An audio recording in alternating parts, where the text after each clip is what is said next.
Hello, everyone, and welcome to Talk Nerdy. It's Monday, August 14th, and I'm your host, Cara Santa Maria.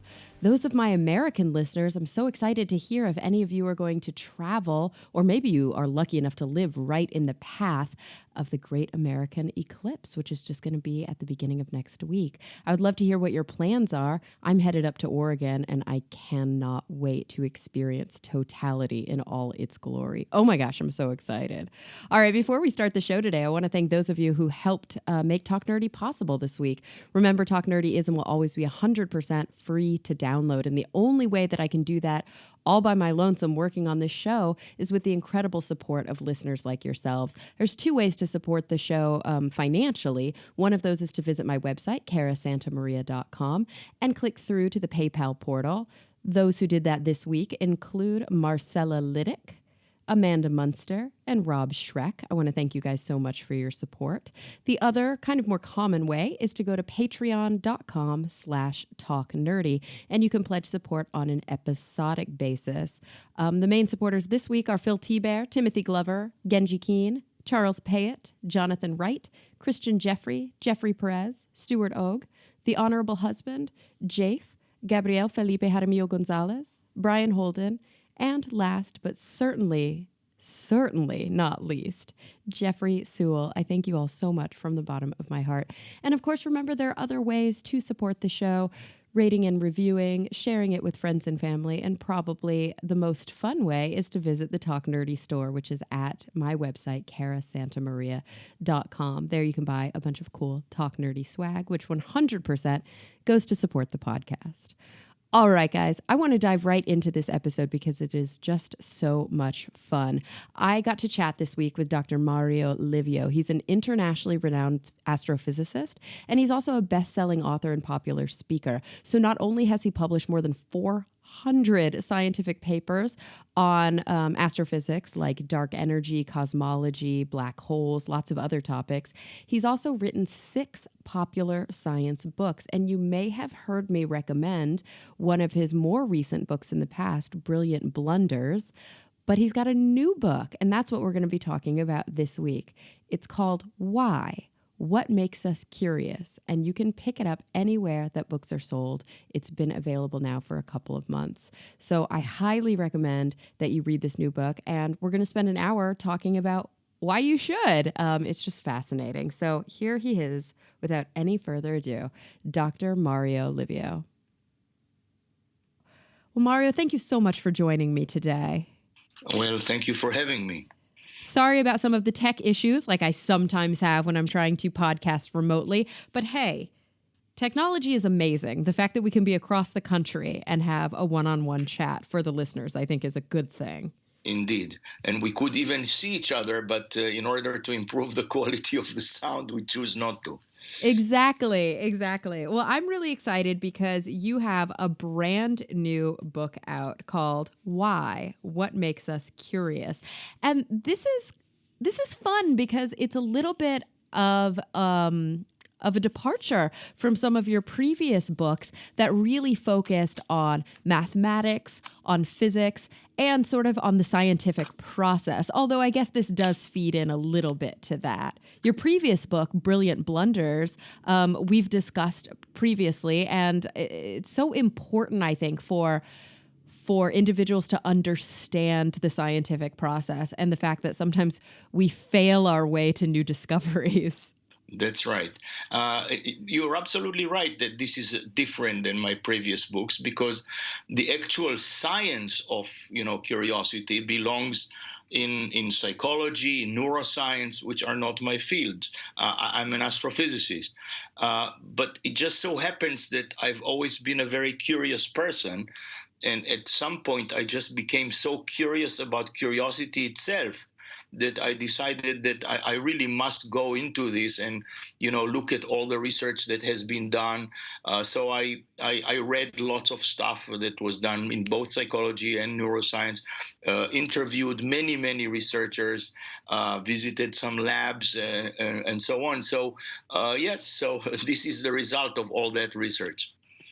It's just incredible that that's kind of what I love about being scientifically literate, is that it allows you the ability to do your due diligence and to do some journalistic sleuthing, but to be able to read publications even in fields that aren't your own and start to understand the state of the literature within those fields. And it's cool to read a book about something like the science of curiosity, coming from an individual that was trained as an astrophysicist. Well, It's such a different perspective. right. I hope this gives some sort of a fresh perspective of, some people who maybe don't know me so well and don't know how much research I put into my projects, may think, well, what does an astrophysicist know to tell us about curiosity? But I've actually put such an amount of time into this. And indeed, you have to become used to the jargon that's being used and lots of things. I mean, even things which you would have thought are not that difficult to understand, but still the language, the methods are quite different. So it takes quite a while to really get into all that literature and be able to understand it. And of course, what helps there too is that I talked to quite a few neuroscientists and psychologists, and they helped me quite a bit through this maze of, lots of data. Do you think that your sort of innate interest in curiosity, your curiosity for curiosity, as it were, is involved or has sort of shaped the way that you have led your career? Because as an astrophysicist, you've also been a champion of popularizing science. I mean, you've written now 6 popular science books, and you give talks, and you do a wonderful job of bringing science to the people, out of the ivory tower and to the masses. Yeah, I always actually thought that this was important to do. And I mean, even as a young scientist, I used to give lots of talks and write some popular articles. I didn't write a book until I think my first book appeared around 2000 or thereabouts. Um, but at one point, I decided, okay, I need to write a book because that reaches a broader audience. But I always saw it almost as an obligation on part of working scientists to actually, make the public understand what it is we're doing, and not only understand, but at least gain an appreciation for the methods that are being used and for what we actually achieve. Because, not everybody needs to be a scientist. God forbid if our entire society was made of scientists. But you do want people to understand how science is done, and to also understand that we are in the modern world, we're so surrounded by science that almost every little thing we do involved some science in it. And there is a phrase that I like very much, which is that there is applied research and not yet applied research. Uh, which is, which I think is really true. We see across the history of science how things that at the beginning were completely, didn't have any applications, later became something of everyday life. I mean, the most famous example is Michael Faraday, who was, one of the first who did all the experiments in electromagnetism. And when he was doing the experiment, somebody from the government came to him and asked, "But Mr. Faraday, what are these experiments good for?" And the story has it that he said, "I'll tell you honestly, I don't know what they're good for." And this was electromagnetism. I don't know what they are good for, but I'm pretty sure that soon enough you will be able to collect taxes on this. Uh, so even that was at the beginning. It was basic research, and nobody knew the applications. Of course, today we cannot live without electromagnetism in our everyday lives. Yeah, it is really fascinating the way that, we want to think that the scientific process and progress is really measured, and that, there was always a specific outlook in mind with every decision that was made. Because I think in the modern world, we have such a vast library of information that many people do ask incredibly specific research questions. But when you look back through all of modern science history, there were some major discoveries that in many ways were just stumbled upon, were just found out simply because an individual was curious about how things work. Exactly. And Richard Feynman famously once, was asked what about research, and he said it's all about curiosity, really, on wanting to know what does what and why and so on.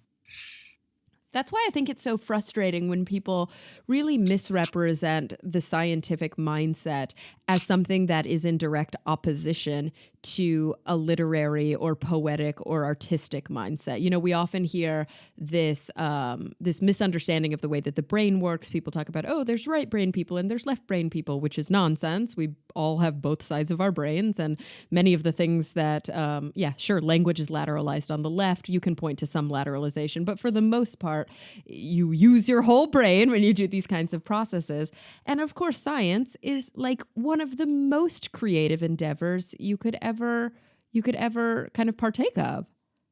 I, I cannot agree more, with you. And indeed, my point is, and that's part of what I try to do in my previous books, and indeed in this one as well, is to make science a part of culture. Mm-hmm. Science is an important part of culture. In the same way that I wouldn't like, a student graduates from high school, let's say, not, have seen at least one Shakespeare play, or read some, poetry and things of that nature. Well, and hopefully maybe even some James Joyce, but, I wouldn't absolutely insist on that. Uh, uh, in the same way, I want them to know, that there are such things as laws of nature, and that they determine actually everything that happens in this universe on both the microscopic scale and the macroscopic scale. They don't. It doesn't mean that they have to know how to solve all kinds of difficult problems in mechanics or quantum mechanics, but just to appreciate the fact that we are now able to actually explain so many phenomena, from the subatomic world to the way the universe as a whole behaves, on the basis of these mathematical laws that govern everything. I think everybody should know that that is the case. Absolutely. And you know what? Kind of your approach to this new book, I think, is a very creative one. It's not so curious. I think it actually makes good sense. You go through some of what you had to learn in, for example, the neurosciences and psychology, but you also talk about, history. You talk about how human curiosity arose. And, it's a theme that I've had on the podcast a lot lately because I've been speaking to primatologists and I've been speaking to animal researchers quite a bit lately. This idea of what makes us special, but also how are we not so special from other non-human animals and non-human primates, I think is a really interesting question. I completely agree again. I mean, look, we, and by that I mean humans, we are a very natural product of Darwinian evolution. I mean, we're nothing special in that respect. We are just a product of Darwinian evolution in the same way that all other animals that we know and other life forms are a product of that evolution. uh, we do have some advantages over the other species, mostly because we happen to have more neurons in our cerebral cortex and the striatum. Um, and it's an interesting question, how come, or what was it that led to us having more neurons there than others? And that's one of the questions I discuss in the book. And it appears that this is a combination of a number of factors. One is that, first, as primates, we already have an advantage over the other types of species in the sense that primates manage to cram more neurons into smaller spaces. So that Mm. allowed us already to have somewhat bigger brains well, not bigger brains, sorry, a larger number of neurons. I mean, the elephant has a bigger brain, but we have more neurons in our I cerebral would hope cortex. they do. Yeah. Yes. So more neurons, to cram more neurons into a small space. So that's one advantage. But that still doesn't explain, why we even have 3 times more neurons than chimpanzees, let's say. We have some 86 billion neurons in our brain. And there, probably again, a number of factors, worked. And that has to do with cooking, perhaps, which allowed us to more efficiently get energy from our food. It has to do with the shortening of our guts, which saved energy on the digestive system, with the fact that we walk on 2 feet, which is again saves energy compared to walking on 4 and knuckles, and things like this. So it's a whole combination of things which are still all part of evolution, which allowed us at the end to have this advantage. In particular, I mean, we are the only species, it appears, that actually asks why, namely that asks for causes of things. There are other, I mean, animals are curious too, but they are not interested in the causes. Yeah, it's interesting. And they're also lacking, I think, the linguistic ability to, That's right. they have very sophisticated conversations with one another, and they can have sophisticated interactions and relationships with one another. But because they're lacking that next level of sophistication, they can't write about their past, they can't write about the future. I think a lot of researchers actually believe that language really made us able to propel into this new sort of level of curiosity and of thinking. Exactly, exactly. Because language allowed us to even, talk about things that don't exist, or things that we imagine, or Mm-hmm. which definitely, other species don't do. But again, the emergence of language itself somewhat of a mystery. Uh, and it is something that is again absolutely unique, just as the ability to ask why. Language is again something that is unique to human. I mean, both of those probably had to do something with the fact that at the end we have more neurons, in both the cerebral cortex and the striatum. And it almost certainly had to do with curiosity too. I mean, because some people think that language started perhaps from some rituals and things, and myths and things of that nature. Well, all the early myths and even early religions, I mean, they were an expression of curiosity at the end, right? I mean, people were just in awe in front of this seemingly inexplicable universe, and then they started, generating all kinds of causes and stories about it. It's true. Many of our epistemologies, whether we're talking about the scientific method or earlier approaches, different approaches to try and know things or know why we know things, really do come down to just a core human curiosity. Right. It's funny because you wrote a book about curiosity. And it probably got pretty meta because, of course, you are a curious person writing a book about curiosity. You are curious about how curiosity came to be. And you likely encountered, as somebody whose background is in both science and the neuroscience, or I'm sorry, psychology and the neuroscientist, I can probably safely assume that you encountered a lot of unanswered questions in your quest to find answers. Did that frustrate you, or was that somehow comforting to you as an individual who is innately curious? It was, I wouldn't say frustrating, definitely not frustrating, but at first there was one thing that did surprise me, I must say. Mm-hmm. And that is, the community of psychologists and neuroscientists is large. I mean, it's large compared to the community of astrophysicists, for Yeah. example. It's much larger, yes. Um, the topics that they discuss are very broad. Hmm. I was a little, not a little bit, I was quite surprised at first to discover. You see, I thought that curiosity is such a fundamental thing that I thought that lots of them would be studying curiosity. And I discovered to my surprise that the number of people who actually focus primarily on curiosity and not something else is actually relatively small. Hmm. So that actually surprised me, I must say. Um, but at the same time, once I started talking to these people and so on, I see that they do all kinds of interesting research, and the research is really only at its beginning. So, Yeah. you ask about open questions. I mean, most questions are still open in this field, because, it's a little bit like asking about consciousness. Okay, Hmm. most of the questions are still open.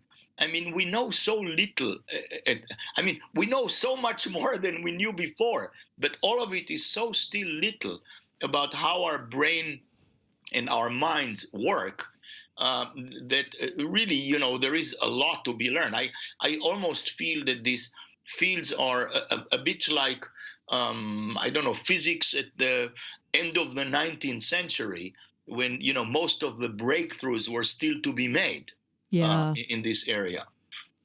Yeah, or like with modern physics, probably kind of in the dark matter areas, the places where there's still so many unanswered questions. Right. And also, I mean, we know from science, and that's true for all sciences, is that even when you answer a question, it only opens a different question, which is very often a deeper question.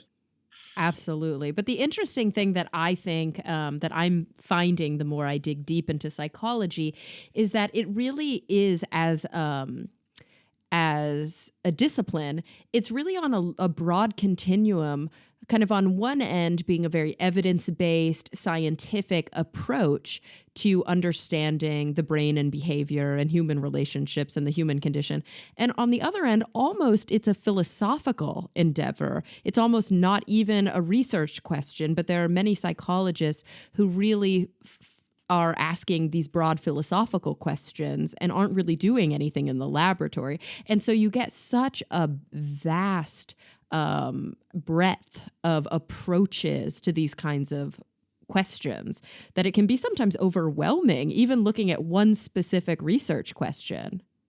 You're right, and again, it is not, I think, an accident that a number of the early psychologists were also at some level philosophers, Hmm. who did work, in both psychology and in philosophy. Of course, today, uh, we have more of a synergy between the psychologists and the neuroscientists, because for the past couple of decades at least, we're now able to do things that we weren't able to do before, using functional MRI and other imaging techniques, where we can tell which parts of the brain are being activated, Hmm. and things of that nature. Now, of course, just knowing that a certain part is activated is usually not enough. I mean, it doesn't tell you exactly how things work, but it's, it's the first step in trying to understand. But this also, in some sense, illustrates the difficulty of the problem. You see, I discuss in the book two very, very ingenious experiments that were done with people with functional MRI, where researchers made the people curious by either by trivia questions or by showing them blurry images, and then, try to see which parts of the brain are being activated and which parts are activated when the curiosity is being relieved, and so on. But with how many people can you do such an experiment? In each one of those two experiments, there were 19 subjects, Hmm. because, to take people and to stick them into MRI machines for a long period of time is difficult. It's expensive. I mean, these machines, there aren't that many of them. So the research, I mean, necessarily almost progresses by relatively small steps. Yeah, it's a frustrating limitation of fMR fMRI research is that the effect sizes are quite small, and it's sometimes very difficult to draw broad conclusions based on the what could be individual quirks of That's the right. subjects. Yeah, it's really hard to, and so I guess you have to hope that there are enough other researchers looking at similar problems. You can draw inferences from that, and eventually put together a lot of this published work to try and develop a decent theory. But like you said, there aren't that many individual researchers who are focused on curiosity. Are there more individual researchers that are focused on, for example, creativity? Um, Creativity certainly gets mentioned more. Mm-hmm. Because people seem to see to it some advantages in business and things of that nature. Um, Uh, uh, so everybody wants to have in their company the next Steve Jobs, or or somebody like that. So they all try to encourage creativity.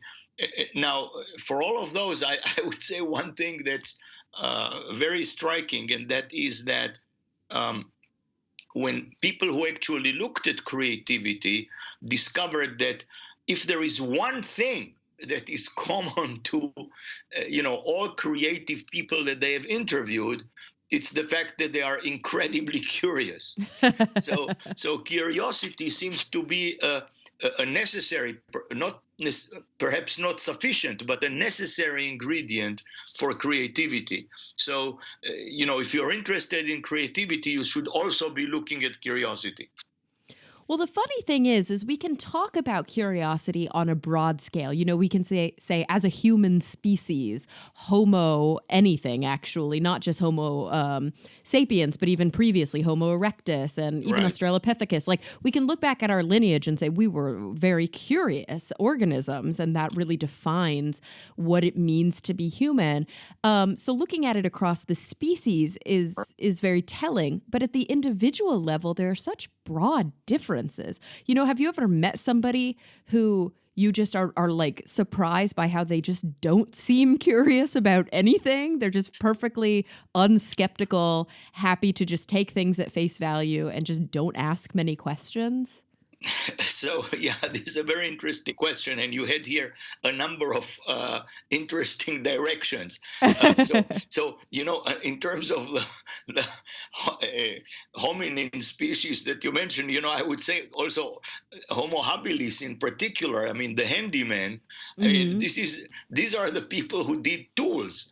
Yeah. Doing tools almost certainly had to do with curiosity, right? I mean, they probably discovered that they can put the stick inside the bone and take out the marrow, and then that encouraged them to try to create a tool to do that better, Yeah. and things of that nature. Now, concerning, yes, are there people who are not curious at all? There are great individual differences.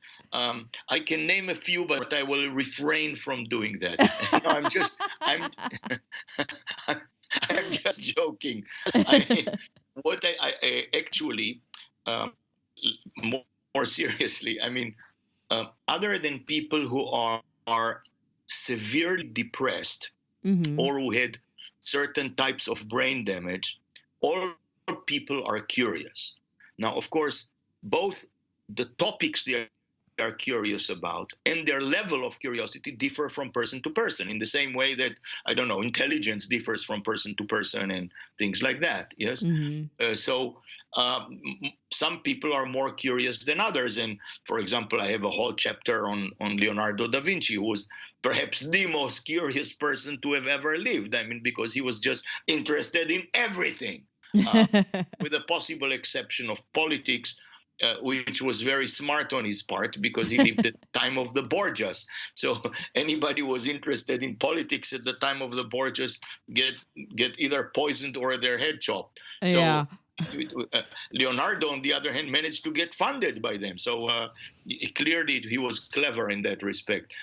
But he was curious about everything. But so there are people like that who are curious about everything. Then there are people who are more curious in one or two things. Um, Hmm. and of course, like I say, the level of curiosity is different. Very often when you hear somebody says, oh, this person is not curious at all, it is not really true. I mean, they're just curious maybe in something that you don't think is worth being curious about. I mean, they may be interested, maybe very, very curious just about American football, or they Yeah. may be very, very curious about the love life of this or that celebrity, which you think is unimportant. But, if you're curious about this, uh, Richard Feynman said once that everything is interesting if you go into it deeply enough. And that's the way I feel about it.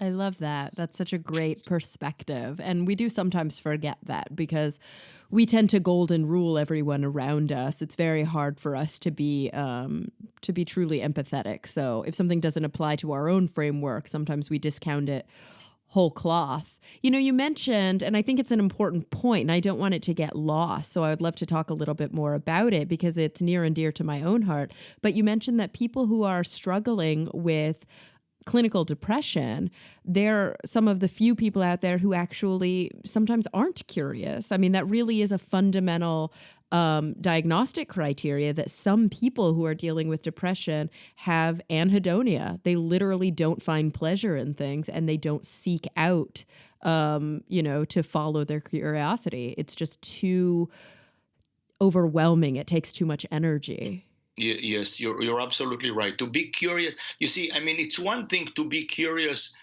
a little bit in the abstract, but normally when you're curious, you want to explore, you want to do other things with it, and go more into this and so on. And people who are clinically very depressed sometimes really don't find the energy to do that. There is one other class of people that, again, I mentioned in the book, which maybe are curious about some things, but certainly not about everything. You see, if you are the children of refugees that have to Hmm. cross the borders of countries on foot, constantly looking for shelter and food, you're not very likely to be contemplating the meaning of life.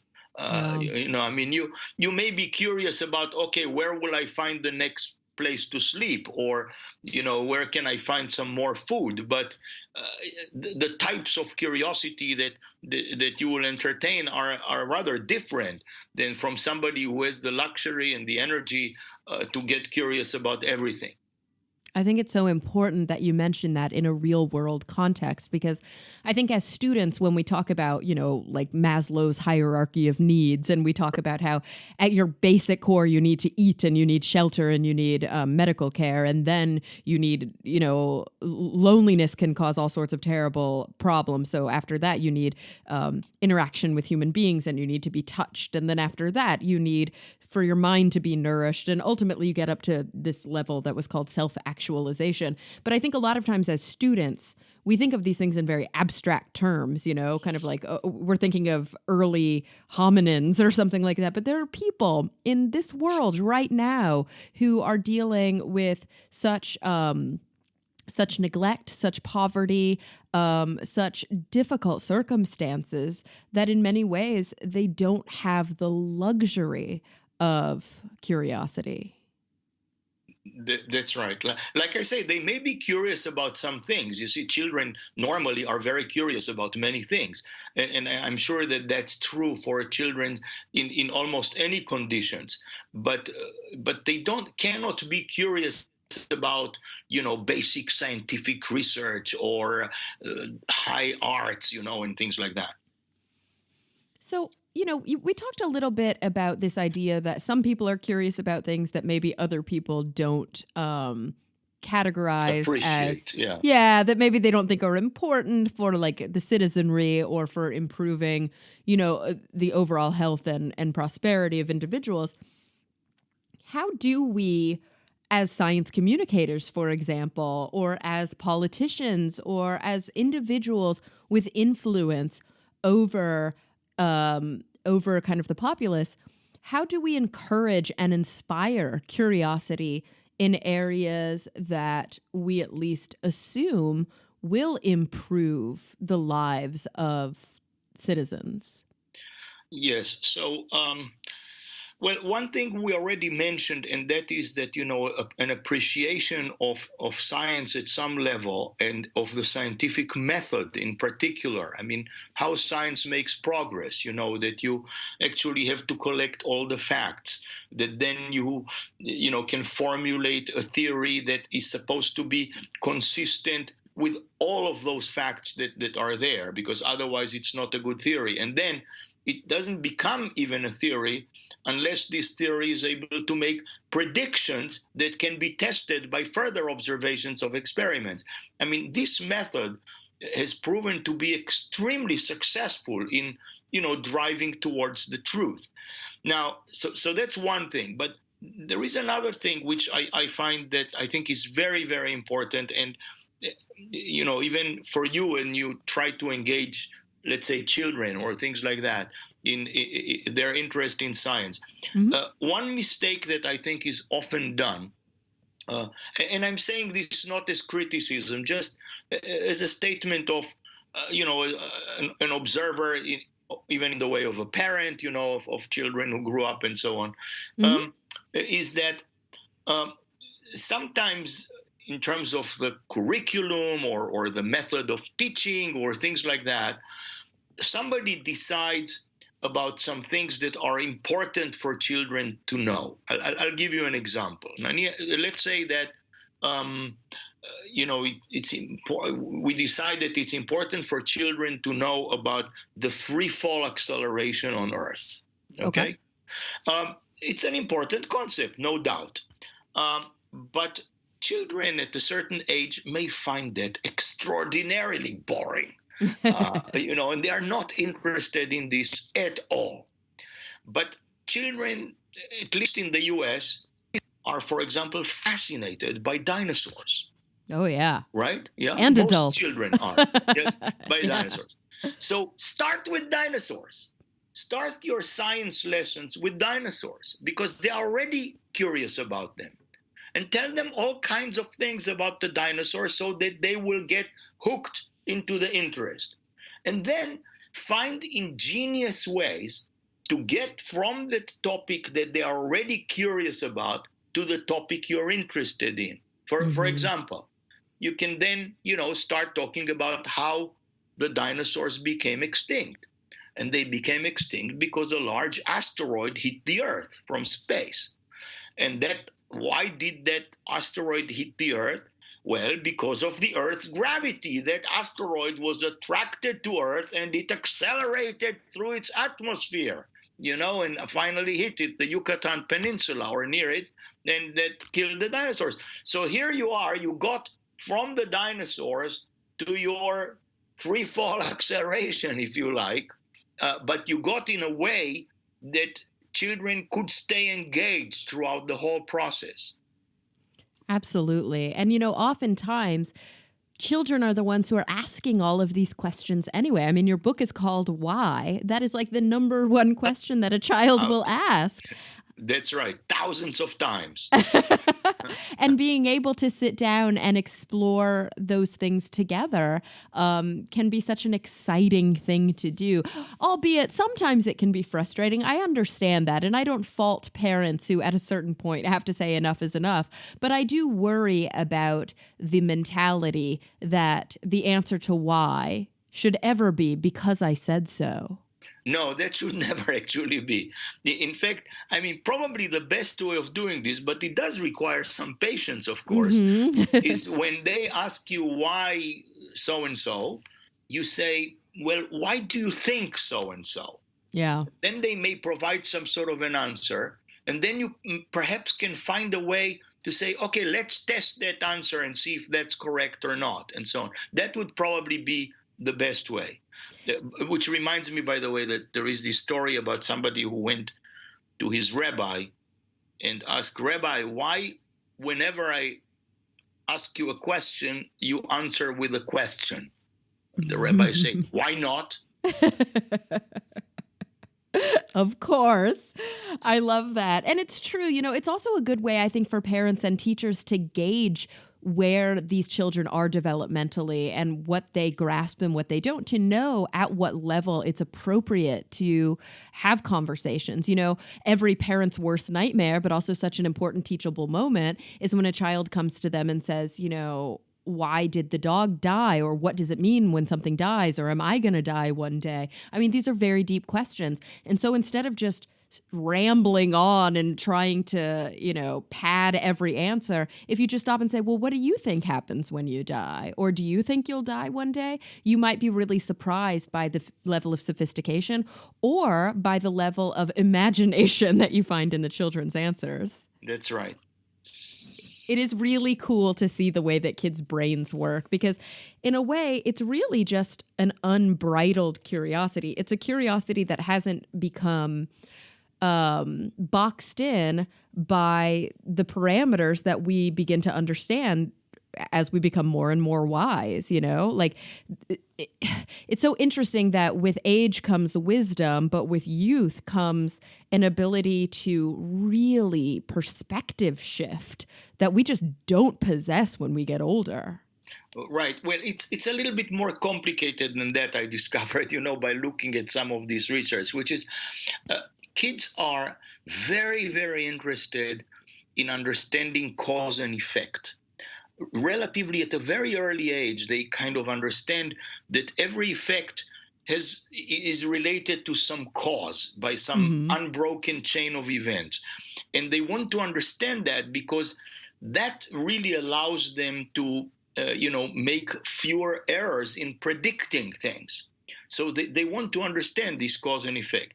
Now, what happens when we age is there are different types of curiosity. There is one that has been dubbed perceptual curiosity. That's the curiosity we feel when we're surprised by something, or where something doesn't agree with what we know or think we know. Okay. But then there is epistemic curiosity, which is our love of knowledge. That's what drives all basic scientific research and all that type of thing, artworks and so on.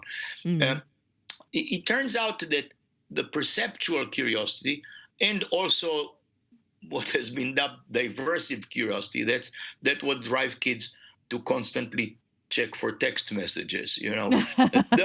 those apparently tend to decline somewhat with age. But the epistemic curiosity, the love of knowledge, actually stays fairly constant with age. So we always remain at some level infovores. I mean, we want to devour information. That's great to hear. I think that that's probably very comforting to some people who worry. You know, I've met many people, I'm in my mid-30s, and I've met many of my kind of peers who look at what I do in the sciences, and they tell me all the time, I'm so jealous. You keep up with what's happening in the scientific news. You talk to scientists all the time, and I feel like I'm just so rusty. I wouldn't know how to get back into it. You know, I remember being really knowledgeable when I was in school, and I remember feeling very up to date, and now I just feel like I'm so very far removed from it. This is a common reaction that I hear from people who are around my age who've maybe been out of academia for a decade plus. And it must be frustrating for some people to feel that way and to feel like there's a hurdle that they're not sure how to overcome. You're right, but you see, if they really feel that way and they're really interested, I mean, there are ways for them to keep up to date, at the basic level with what's going on. For example, by listening to your podcast. Yeah, right. That would be one pretty good way to do that. Or they can read the Scientific American, or things that are actually meant for the general public and not for specialists. You don't have today. There is actually so much information that you can get online, still in print, in other forms, that people who want to stay somewhat abreast with what's going on can do that. So encourage them to, if they are really interested, you can give them lots of ways to continue their interests. Absolutely, and I think really that's kind of at the crux of this question that I have, which is why is it that if there's an issue of Scientific American on the coffee table in the doctor's office, and one person sits down, picks it up, thumbs through it for about 10 seconds and just puts it back down. And another person picks it up and, sees a headline and then just gets sucked into it and will read it and say, oh my gosh, this is so fascinating. I want to read more. What is that central difference that makes one person curious about fundamental things like science and reason, and that other person just kind of disinterested? So one of the things I discovered, in this research is that there is something. If you plot curiosity as a function of knowledge, Mm-hmm. okay, in a particular topic, yes, so your curiosity on a vertical axis as a function of knowledge, then you find that it's something like an inverted U-shaped curve. Okay. Namely, when we know very little about the subject, very, very little, we're not particularly curious about it because Mm-hmm. we don't even know what to be curious about. When we know a lot about the subject, we're also not very curious about it because we feel that we know almost everything about it. Hmm. When we get really curious is when we already know something about the subject, but we know or feel that there is much more to be known. So it's possible that the difference between those two people that you just described is that maybe one of them really knows so little about science that they don't even know that it's fascinating to know more about it. Ah. And while the other person already knows some things, but she or he did not find the latest things, and they find it in that Scientific American issue, and so they want to read about this and so on. Now, of course, it's also possible that one of them is already such a veteran scientist that they feel they know already everything, and yeah. Well, and that does make sense because definitely with some of my peers and colleagues who work in science communication or who are, PhD astrophysicists or PhD neuroscientists, sometimes people will talk about, oh, did you see that great show on Science Channel or on Discovery? Oh, it was so amazing. And for us, we're kind of like, yeah, it was good. It's like, because they're not geared for us. There are definitely That's right. audiences that certain television shows are geared for. And that's why I think I love doing Talk Nerdy so much. The core of my audience, I always describe as scientifically interested and somewhat literate, but not necessarily at the level of the people that I'm having the conversations with. And even my listeners who do have, actually there's a decent percentage of my listeners who have graduate level degrees, master's degrees and PhDs, it's not going to be in that particular field. I love talking to astrophysicists. I know very little about cosmology, even though I'm trained in the sciences. And that's, I think, the thing that's so exciting about science is that nobody can know everything. It's That's impossible. Right. That's right. So those people really fall, at the peak of that inverted U shape. I mean, those who get really interested. I like to use a phrase that was once used, totally not in this context, by former Secretary of Defense Donald Rumsfeld. You remember his famous phrase about known knowns, known unknowns, and unknown unknowns. Do you remember? Oh, yes, that? I remember Yes. that. And everybody's scratching their heads a bit. Exactly, because as an answer to the question he has been asked, he was asked. I mean, that was a bizarre answer. I mean, he was asked about what about that there is no evidence that Iraq is transferring weapons of mass destruction to terrorist organizations. As an answer to that, he said, there are known knowns. These are the things we know we know. There are known unknowns. These are the things we know we don't know. And there are unknown unknowns. These are the things we don't know we don't know. So, as an answer to that question is one of the most baffling statements that a politician can ever make. But there's so much depth in that answer. In logic, in terms of logic, actually, Yeah. it was perfectly logical. And the type of thing, if you actually apply it to curiosity, which of course he didn't mean at all, then it is that unknown, those known unknowns. That's where you fall in the peak of that U inverted U-shaped curve. Because you see, when there are known knowns, these are the things you know, you're not curious about them. Yeah. Unknown unknowns, you're also not curious about them because you unknown, you don't know what to be curious about. Exactly. Known unknowns, things you know you don't know, those are the things you're curious about.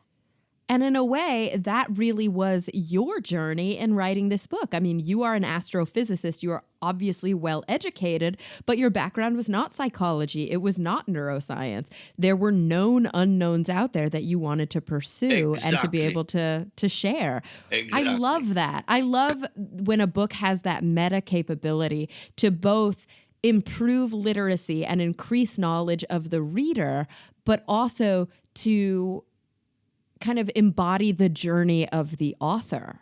I think that that gives it a special sauce that makes it that much more attractive. And so it must have been just so much fun, but also a lot of work for you to put this great piece together. Exactly. And indeed, but this is what makes it worthwhile, because there was all this known unknown that I had to explore. Yeah. And so I want to talk about some of those things. You know, you mentioned earlier in the conversation that one of the things that really surprised you was how few researchers are narrowly focused on curiosity as a research Relatively few, question. yes, relatively Yeah. few. And so I'm wondering, are there other things, there must be, that you came across in your reporting that really surprised you about the nature of curiosity? Anything that was almost counterintuitive or that made you go, whoa, really? Um, well, that was one thing. The other thing was that, like we also mentioned it earlier in the conversation, I also had this impression that I think many people have, that children are very curious, and that curiosity is somehow killed in when they become adults. Mm-hmm. Um, and that, as I found out, is not true. I mean, it is certain types of the ability to be surprised, or the willingness to take risks for novelty. Those are the things that do decline with age. Yes, I mean, we're at more advanced age, you are less inclined to take risks for some novelty. Absolutely. But the love of knowledge and the wanting to learn actually remains fairly constant. So yeah, I was very, very interested in doing this. The other thing, which also I mentioned, was that, I mean, I knew that animals were curious too. I remember watching videos of cats that are very curious. I watched a video of an owl that was extremely curious, and things like this. But I didn't realize this business, which turned out to be fundamental, that the ability to ask why. I mean, this interest in causes is uniquely human, just like the human language. It's uniquely human. And you may wonder, how do we know that? How do we know that chimpanzees don't ask why? Well, there is a very, very ingenious experiment which was done with children that are between ages 3 and 5 or so, Okay. and chimpanzees. The researchers gave them these blocks that looked as if they're symmetrical and could be made to stand up. But the researchers put some unseen weights inside the blocks, Mm-hmm. so that they really could not be made to stand stably. Um, Okay. so now the children and the chimpanzees tried to make these blocks stand up, and couldn't. And then what happened was fascinating. More than 60% of the kids actually then took the blocks in their hands and examined it both visually and with their hands, to see Mm-hmm. what's going on with these blocks, why they cannot be made to stand stably. None of the chimpanzees did any of that. Hmm. Chimpanzees just kept trying to make those things stand. They were never interested in the why. Oh, interesting. Yeah, they kept perseverating. It's something that we also see, as you mentioned before, in patients with like frontal lobe damage. Is just that they will keep attempting to solve a problem using the same tools, even once they stop working, and they won't try to look for those causes. You're right. Oh, that's fascinating. Ah, so many interesting discoveries in this book. I think so much that we can learn about ourselves by taking the time to open it up, by being curious about the curiosity on its pages. Mario, I'm detecting, I think, an Israeli accent. Is that right? It's true. Yes, I grew up in Israel. You grew Yeah. up in Israel. Did you go to school in Israel? Is that where you got your Yes, education? I So did. Yes. when did you move to the Up to United PhD. States? Oh, up I to your moved to, PhD. yeah. Well, I was in the U.S., a number of times earlier, as a postdoc and things like that. But I moved permanently to the U.S. in 1991. Interesting. So you've been here for quite a long time, probably enough of your life here and enough of your life in Israel to really feel like you're a part of both of the cultures. I'm always curious when I meet individuals who have lived in different parts of the world and who have this very sophisticated experience and insight.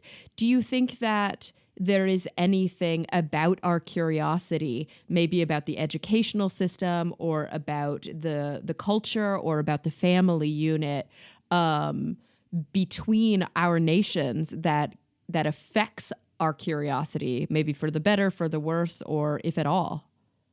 Um, well, I mean, of course, Israel and the U.S. have always been very connected in many Mm-hmm. ways. So there has always been quite a bit of interest going both ways. Many Israeli scientists, do some parts of their education in the U.S.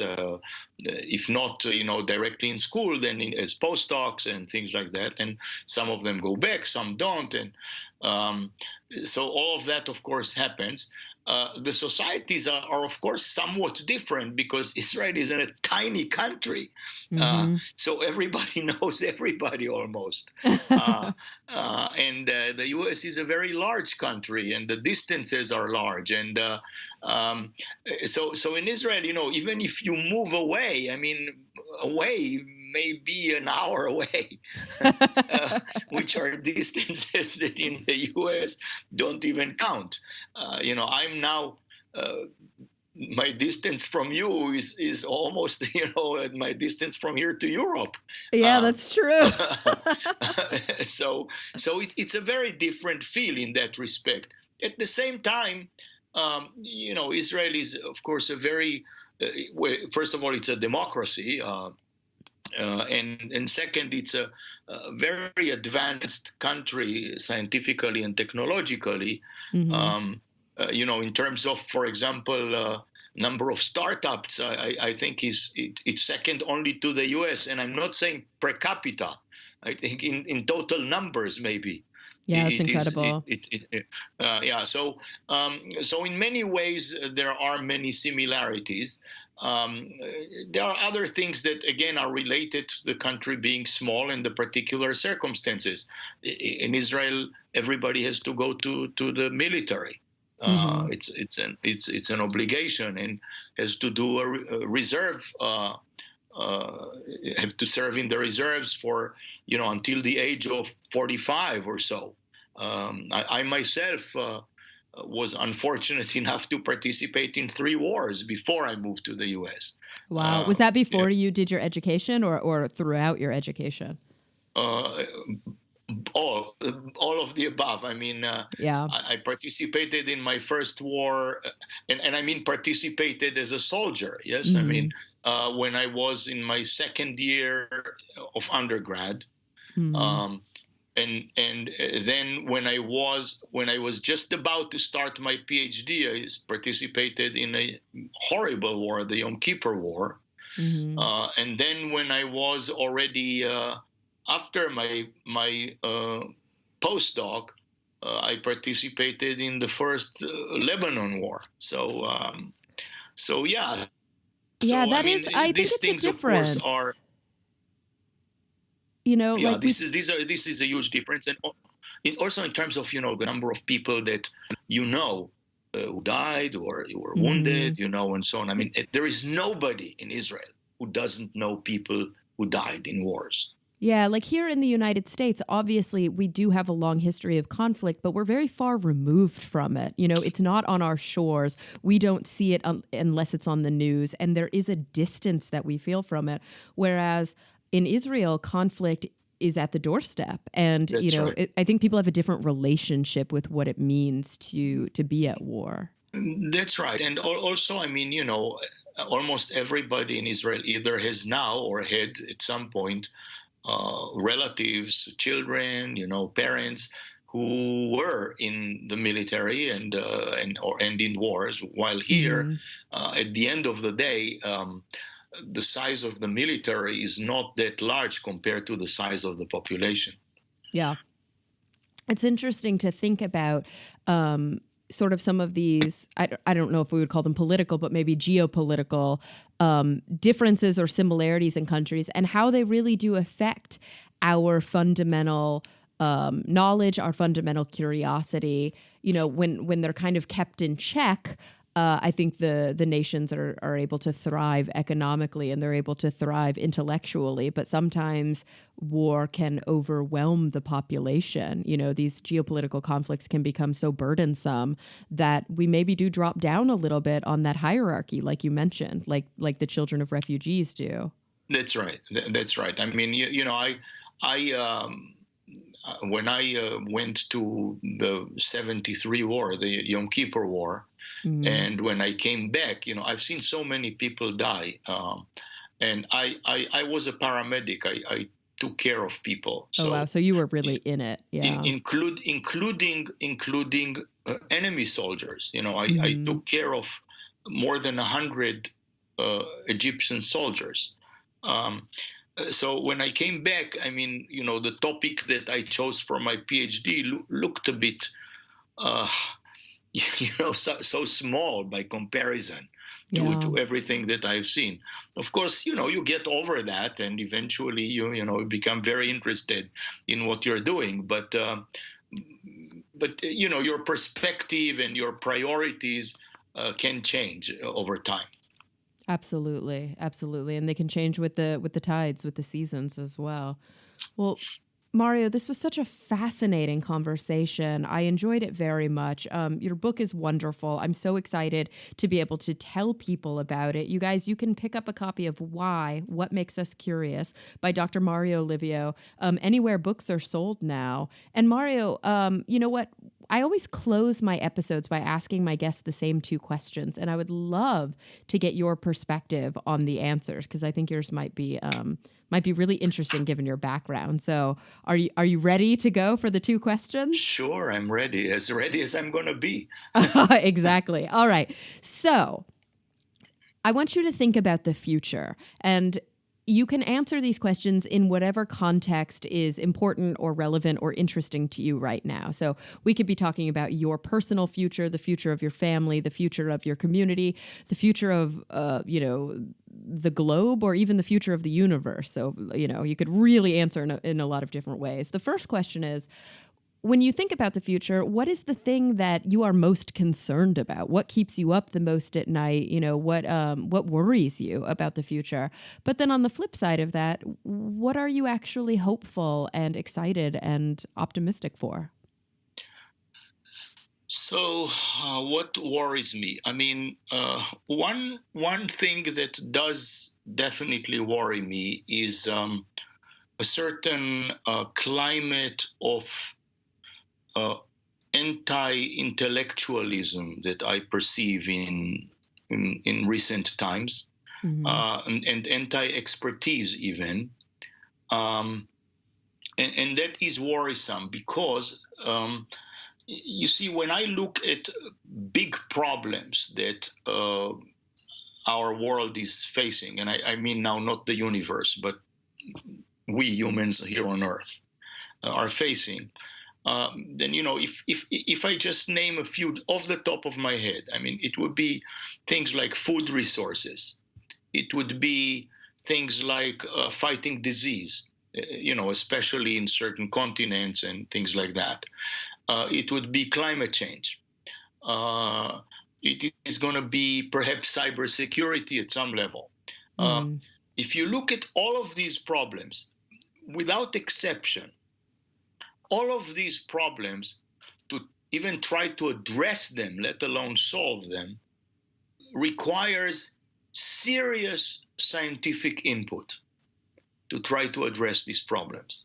Yeah. So without having this scientific input, without recognizing that these problems require very serious scientific input and the scientific way of thinking and the scientific method, I'm very concerned that we will not find the right answers, or perhaps not find them in time. Yeah. So I would like to encourage every decision maker at a high level. I mean, of course, we all make decisions, every day. But I'm talking every serious decision maker at high level, to have some science advisor, Yeah. and a good science advisor, hopefully, in order to be able to make these decisions. So this is, I mean, it's not the only thing that I'm concerned about, but this is definitely something that I'm concerned about. Concerning what I'm hopeful about, well, I'm really hopeful that actually we will find answers to many questions that we, don't know the answers to. Look, about 100 years ago, I work in astrophysics and cosmology. About 100 years ago, not only that we didn't know the answers we know today, we didn't even know the questions. Now we know the questions, So, for example, I personally am extremely curious about, is there life outside the solar system, in our own Milky Way galaxy, let's say. Mm-hmm. And I actually believe that we are, for the first time in the history of humanity, at the point where within, I would say, 2 to 3 decades, we will either find life in other places, actually find it. I don't mean necessarily intelligent life, more likely actually more simple life, yes? Sure. But we will find some biosignatures, some signatures of life on some other planets, or at the very least, we will be able to place some meaningful constraints on how rare, meaning if we don't find anything, on how rare life actually is. And by that I mean, we would be able perhaps to say something like, okay, in all planets that are like Earth, which are at this Goldilocks distance from their star, which is neither too hot nor too cold, less than 10% have life in them, something like that. Yeah. And then actually estimate, the occurrence throughout the universe based on that's that. right. Yeah. That's right. So this is one thing, but even more perhaps importantly, in both the life sciences and in the operation of the brain, I really see, the breakthroughs, are about to come, I think. Origin of life, everything that happens with all life processes, it will be amazing. And then the operation of the brain, the way our brain works, and the way that the workings of the brain are connected to our mind. So, the connection between neuroscience and psychology. In all of those, I see incredible things coming. In terms of, I was taught now, not to speak so much about our lifespan, but about our health span, which is much more important. Yeah. You see, the thing is that the idea is not to live to be 150, but to be, sick from age 80 on till 150. This is going to be horrible, right? Yeah, absolutely. We want to be young forever. We don't want to be old forever. You want to be in good shape till you're 100 and then drop dead in one day. Exactly. Yeah, preferably in an hour. That would be helpful. Yes. So the idea is to find ways um, to fight aging, really, because at the end of the day, it is aging that brings about a whole cluster of diseases. From aging, at some point you start to get heart disease, or you get diabetes, or you get Alzheimer's, or you get cancer, or you get this or that. So the idea is not to fight one particular of those, because that only means that you will die from one of the others. But rather to find a way to slow down the process of aging that brings about that cluster of things. So I'm hopeful that we will be able to do all that. So I'm hopeful about many things, but I'm also concerned about quite a few. I think those were great answers, and they were different than some of the answers that we typically get. So it's always wonderful to hear these different perspectives. Well, Mario, thank you so much for joining me. This has been a blast. I want to again remind people that you can pick up your copy of Why, What Makes Us Curious. And you're also quite active in social media, and also you write popular articles quite often. So let everybody know where they can find you on the interwebs. So on Twitter, my handle is Mario_Livio, which is very easy. And I have a Facebook page, which is again under my name, and there is a website which is called mariolivio.com. Perfect. Mario, thank you once again for joining me. It was an absolute pleasure. Thank you for having me. Of course, and everybody listening, thank you for coming back week after week. I'm really looking forward to the next time we all get together to talk nerdy.